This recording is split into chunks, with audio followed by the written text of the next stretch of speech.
নমস্কাৰ মোৰ বন্ধু বান্ধৱীসকল। এনেকৈ বাৰু কোনে বাৰু পৰঠা এনেকৈ বনাই খায়। মই চাওক এনেকৈয়ে ভাল পাওঁ, বনাবলৈও ভাল লাগে।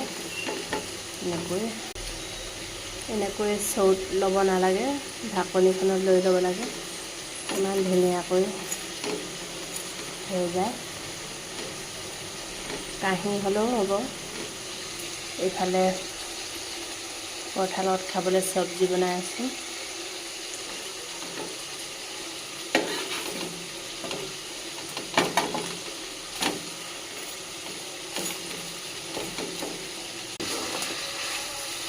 মাংস অকণমান বনাই লৈছোঁ। ইফালে চব্জি হৈ গৈছে, ইফালে পৰঠাও হৈ গ'ল।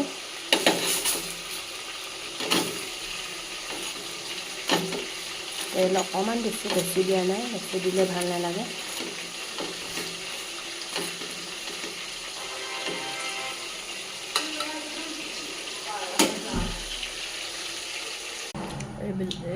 গাখীৰ এগিলাচ লৈ লৈছোঁ। এতিয়া আৰু পৰঠা খাওঁ। ভিডিঅ'টো ইমানেই আছিল, বাই বাই।